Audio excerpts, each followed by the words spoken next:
Ajay Bhalla is a professor of global innovation at Cass Business School. He specializes in the influence of ownership and governance structure on innovation, focusing on family businesses. Ajay, you must have a field trip with this story, because it's almost how not to run a company after so many years of being in power. Now there is all of that reputation issue. Is it right for him to stay on as chairman of BSkyB? I think so, and primarily because the Murdochs are in for a long run, and BSkyB is part of their core strategy.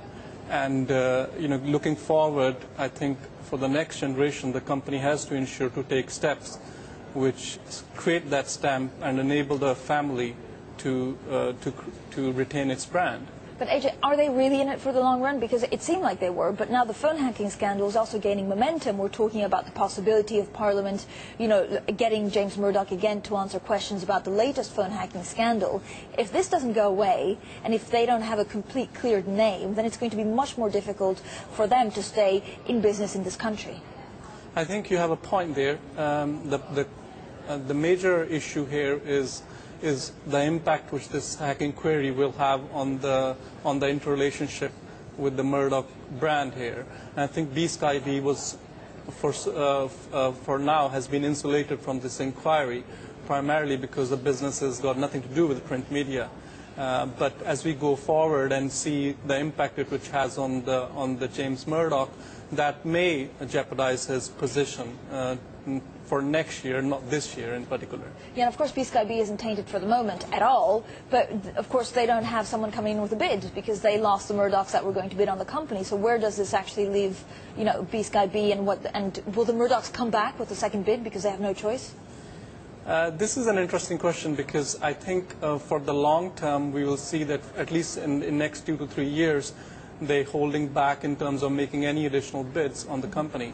As they fix their reputation. As they fix their reputation, and that's what we're trying to see here, that James actually has stayed on to fix that reputation. The numbers itself, 20% increase in dividend, Murdoch family trying to not to increase its stake and still retaining the 39% threshold, speaks volume of that the company is trying to get a grip on its terms of reputation more than anything else. But how do you do that? Because, again, there are phone hacking scandals emerging almost every 2-3 days, and the latest one is about, the young victim of a murder, which is really getting the UK citizens up in arms. So do you need to change completely a lot of people that were at the head? What can they do still now, in the next couple of weeks, to make it a little bit better?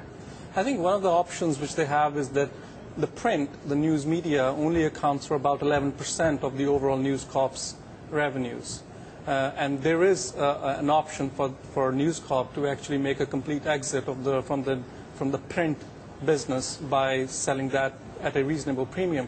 But will they ever give it up? Because it's not about the revenue, it's of course about the political clout. I think you've hit the nail there, but I think they have to.